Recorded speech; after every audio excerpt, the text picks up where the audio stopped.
Good morning. Good morning. How the heck are you? I'm doing well. How are you? The sun is out. It's a new day. It's Friday. I'm excited today. No, I so look forward to our Friday chats and getting to do the show. It is so much fun. It's so much fun. So how have you been? How was your week? It it went by super fast. I'm like, oh my gosh, how are we already here? We've been keeping really busy, which we are very thankful for. You know, we've got a couple more virtual event productions happening. I know no one wants to hear that, but here we are. We're making the best of it. So just doing the dang thing. How are you? Doing well. Busy as well. Getting a lot of stuff geared up for this coming year already. So been meeting with some clients, having some chats, figuring out what they want to do. So just a lot. Yeah. So, and I am going to apologize, and I'm going to point this out to all of our viewers.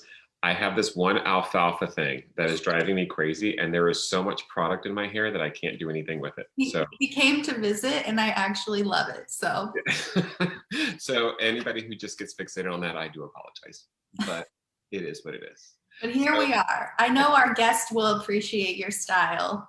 Yes, I'm so excited for today's guest. So we have one of the most awesome people. I think anybody in the chamber or who just knows her in general, just has to absolutely love her.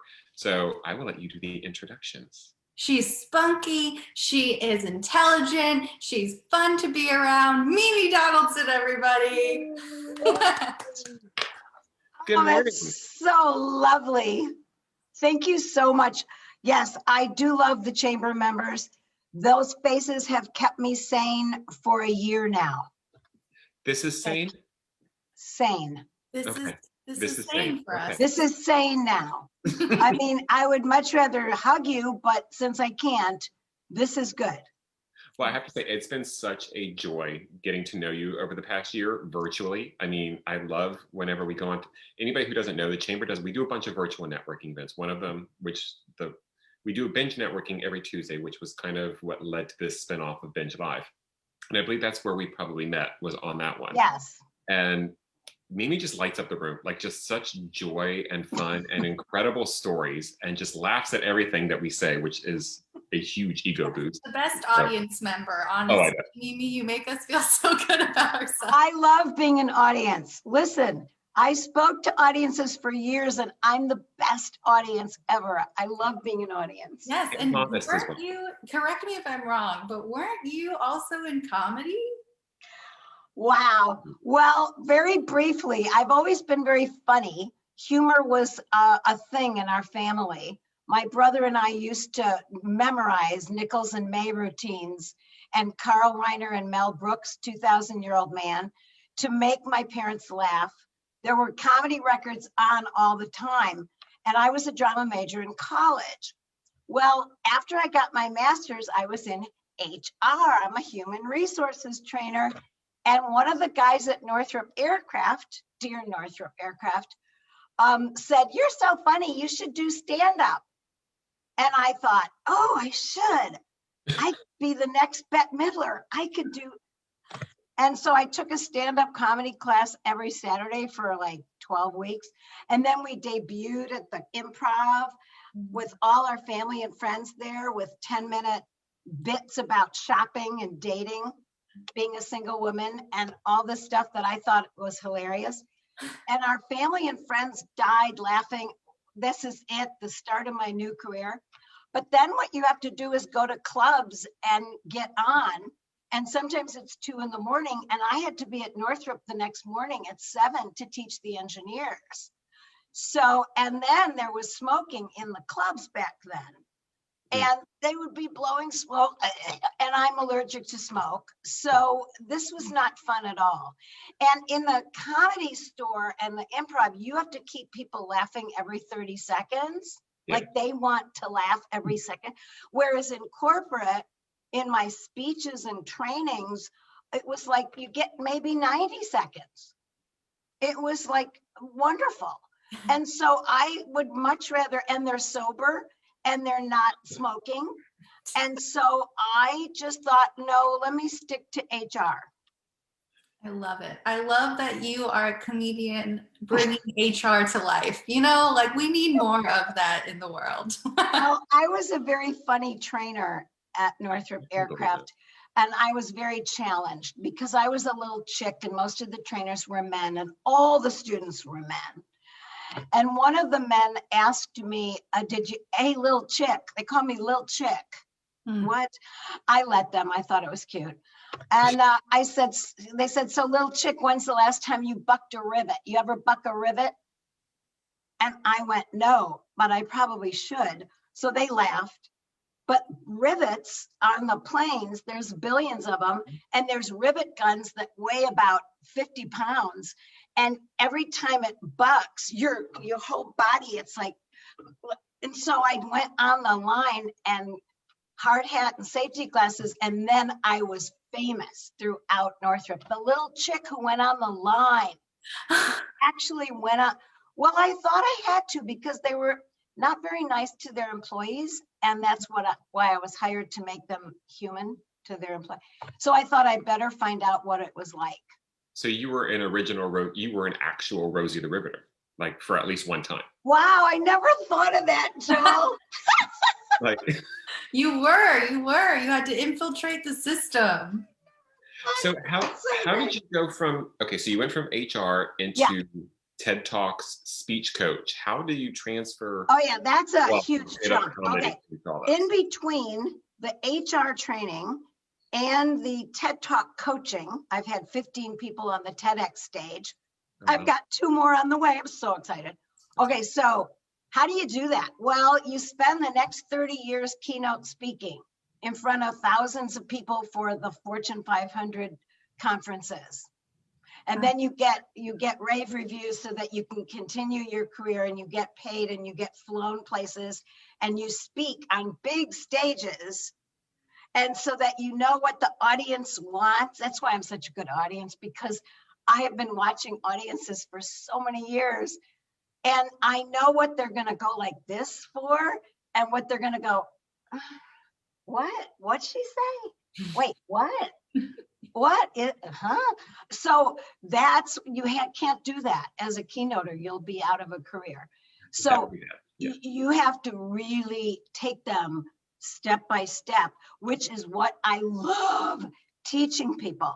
So 30 years in that, and then I was coaching people for free because that's what I do. Is I just passing it on the knowledge. My women friends who are business owners, all the, everybody, I called it mentoring. And one day a woman was being mentored, and I wrote her whole award acceptance speech for Business Owner of the Year in Inland Empire. And she said the 7 words that changed my life. We're sitting on that couch right there, different apartment, but that couch 13 years ago. And she said, Mimi, I would have paid you for this.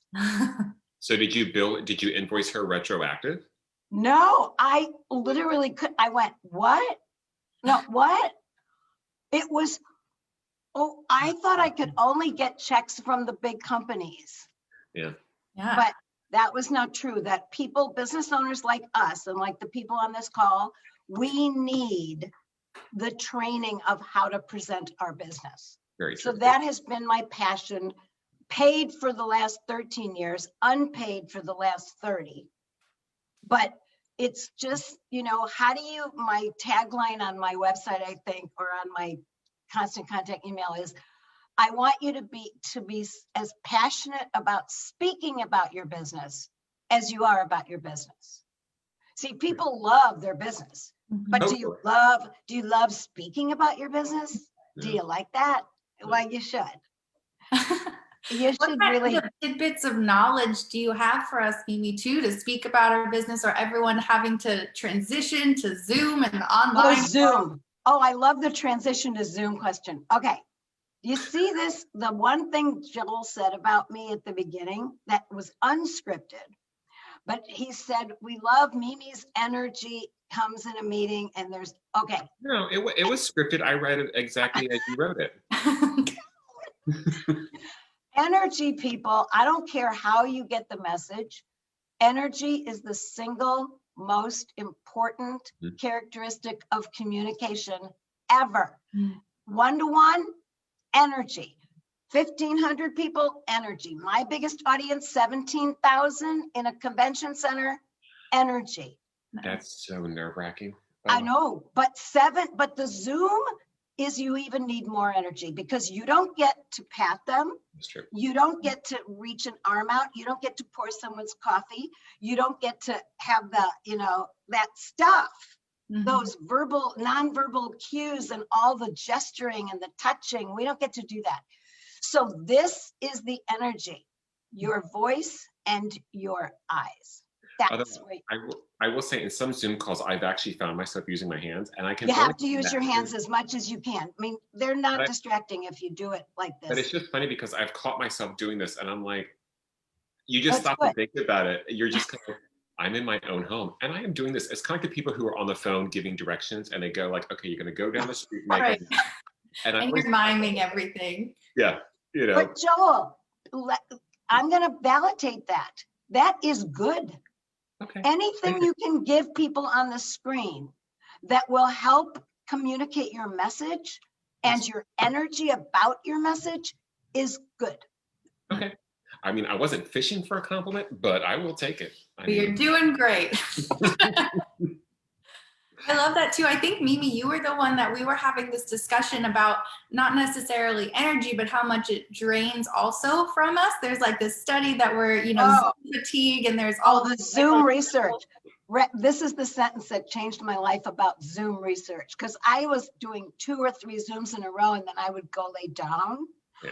And I'm thinking, why? I used to be in the car for an hour, then I used to be running all day. Why am I 2 Zoom calls in and I'm lying down?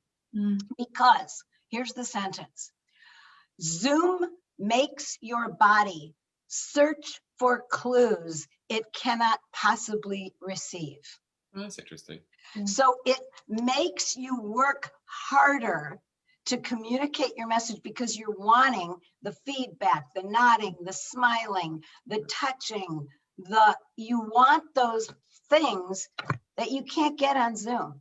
So, it's exhausting. And so your exhaustion is warranted. Yay. Yay. But I would also think that going from multiple Zoom calls, whereas like you were saying before, you would do like a big speech and then you would go network, you would do that. So it's not, you actually get to shut your brain off, that aspect a little bit. So if you're doing the calls back to back to back, that's true. You don't get to just stop. And so anything that you do in life, when you do it repetitively like that, it's exhausting. I know personally when we were doing, I don't know, I think it was the summer of '84, it feels like now with all this shutdown stuff. But I mean, I was doing so many Zoom calls a week. I was like, not another one. It was just going to be too much. And you just started draining it. But now I'm kind of cut into it. You know how you get used to, your human being is so adaptable. Yeah. So I used to think 3 Zoom calls a day, that was too much. Now it's like, oh, good. Yeah. Oh, good. I'm going to see faces. Yeah. Yeah. So we want to talk about, I know you've got 2 big projects that are going on right now. Yes. The book just came out, correct? Oh, no, this book is from 2015. I've said the book just came out. Right. It's evergreen is what they call it in the book business. It just came out. It's all new information because it's really relevant. Pitch perfect, people. You got to speak to grow your business. That's my evergreen project. But you've also, so the big project, I'm so sorry, I thought the book was new, but anyway, is the courses you're going. Oh, yes. It's for the first time, I don't have to be there for you to get the value of my formula for how to present your business.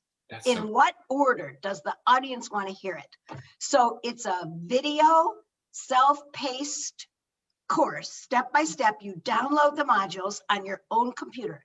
And then I appear and I do it like a keynote. I mean, it's not going to be a boring head back here at the back of the desk telling you the information. It is not going to be like that. I don't think that'd be physically possible with you. But that's not how I do it. I don't think you could do So I'm actually standing in front of the camera. We already taped it. And I'm delivering each piece, little piece, and they're like 3 or 5 minutes into the camera. And then you follow along. You've got downloads, you've got presentation deck. You write your speech as I help you on the screen, but I don't have to be there. And it's so cool. So it's in edit right now, and the people are putting their magic in it, you know, people who do the online course. And then it might be like, I think March 1 will be the debut, but stay tuned in your mailbox because people on this call get my monthly emails, and I know your email. So, so where is this going to be available? Is it oh, going to email. be on your website? Well, or? it's going to be on my website, and it's going to be called Speak Like a Pro, right? Right? Okay. Speak Like a Pro, how to have your listeners smiling and nodding. Nice. Because people say, well, I only talk one-to-one. I don't want to be on stage. And I go, yeah, this course, this will be good. Because it'll teach you how to speak one-to-one so that your listener's smiling and nodding. And at the end, they tell you the magic 5 words, I think I need you. That's perfect. Because isn't that what we want? Yeah. That's what it's all about. I want to work with you. I like you. I trust you. Let's do this thing. Is there any other way that you want to share, Mimi, for people to work with you or get to know you more? Oh, yeah. I always offer this because, and I offer this at every chamber meeting too. I love my chamber members. Anyone who's on this call, when you email me at mimi@mimidonaldson.com, it's very easy. It's my website's mimidonaldson.com. And then my email is mimi@mimidonaldson.com. You can email me. I'll send you my Calendly link and you'll sign up for a 30-minute free call. And I will delve into your business before our call. I will study your website, and then we will get value on the call. And you can probably write your new 30-second introduction for your networking groups right there on the call with me. So now this is a question which I'm dying to ask you. People who are terrified of public speaking, yes, such as myself, what is a good way for them to get over that? Okay. I don't think get over it, but like learn to live with that. Oh, we are in a wonderful time for that. You know why? Because you can have notes. The thing that people are so scared of, who are scared to speak, is, ooh, what if I do, well, what if I go blank? What if I get scared? What if I get distracted? Okay, see this? This is a little pad that doesn't shake. If I have a piece of paper, it shakes because I'm nervous, but Zoom is fabulous because the camera's up there and my notepad is right underneath the camera. And I can say, hi, my name is Mimi Donaldson and I'm a speech coach. I will work with you for your perfect marketing speech and we'll use all my 30 years of experience. I mean, I could read it.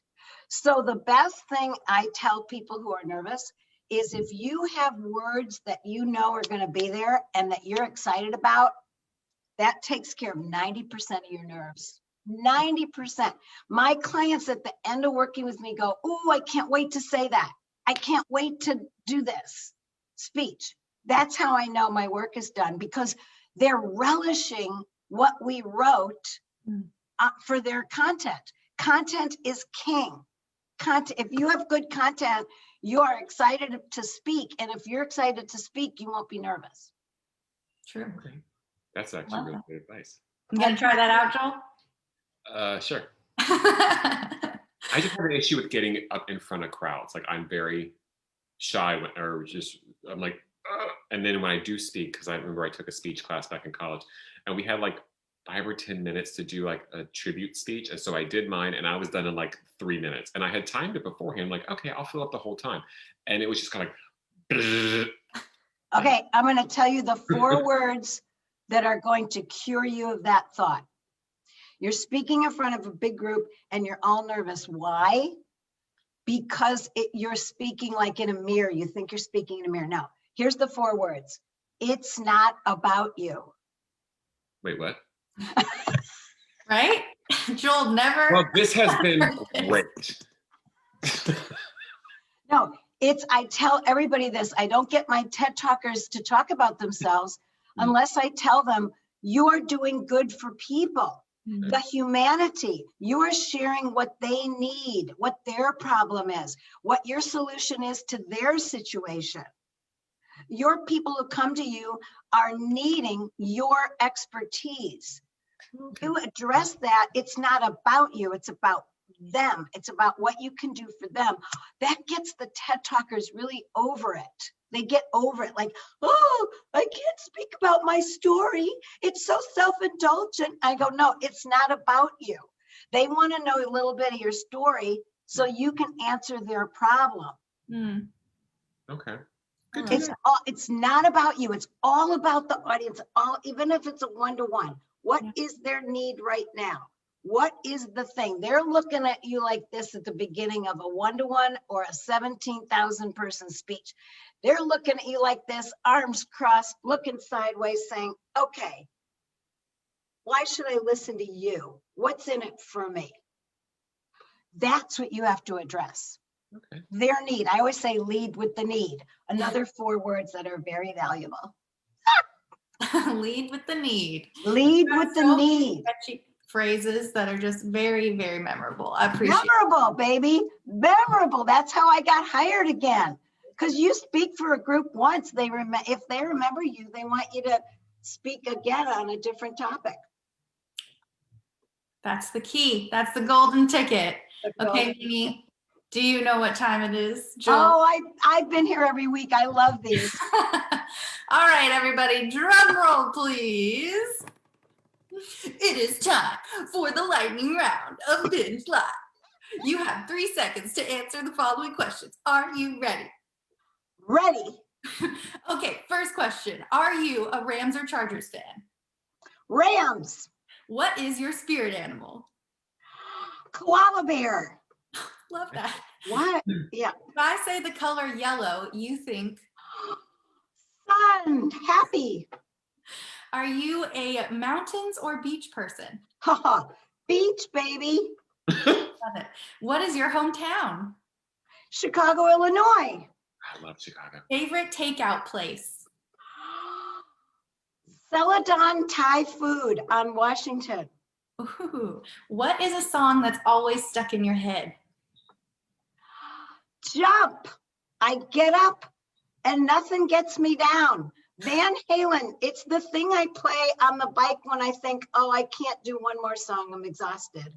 And then I just put on Van Halen with Jump. And even from the first chords, bum, bum, bum, bum, bum, bum, bum, bum, bum, bum, bum. I mean, that's it, right?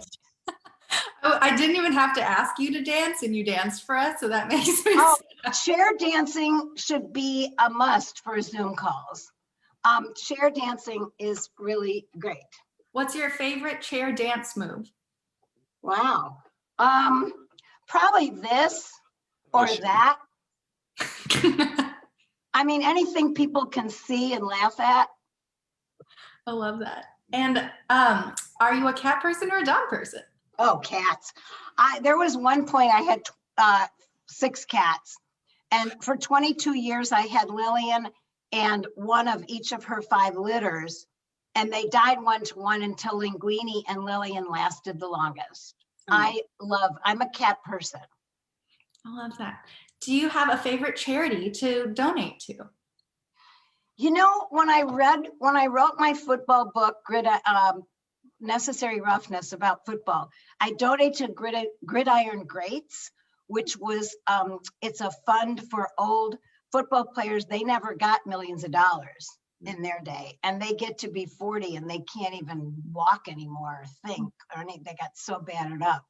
Now I want to say about local things. That's one of the reasons I tune into Binge Live, is that you have people on from the community. So you tell me who you've had lately. Those are my people, because that's like my favorite things, is to support people in this LAX coastal, I'm in Marina Del Rey area, that help people here. That's awesome. I love that. That was a beautiful, beautiful ending question. Go local, people. I love it. Thank you. You did a great job. Good job, Mimi. Good job. Oh, are we done? That was your rapid fire round right there. Oh, okay. I know we could go on for days and days. For days. Thank you so much. Well, this was awesome. So everybody needs to reach out to Mimi. You can find her on the LAX Coastal Chamber website or go directly to her website, mimidonaldson.com, and get your 30-minute free speech training. Everybody should be doing this. I don't really know what to say. Oh, do want to talk about, so really quick, coming up at the LAX Coastal Chamber, we're going to be doing every other Tuesday morning at 9 a.m. We do Binge Networking. We'll be back next week with another new episode of Binge Live. And in the meantime, please make sure that you're on the LAX Coastal Chamber website. Check out the events page. There's a lot of great programming coming up for everybody to check out. I think, Mimi, any parting words for everyone? Well, all I can say is the chamber has saved my life. I go to at least 3 meetings a week, if not more. And it's the friends you make on a very deep level here. And I can't wait to hug them, actually, when we can hug. I love that. We can't wait either. We're looking forward to those hugs, Mimi. Me too. all Thank right. you, everyone. This has been fun. Happy Friday. Enjoy your weekend and the sunshine. And thanks for tuning in. Thank you. Thanks for joining, Mimi. Have a great weekend, everyone. Bye, Mimi.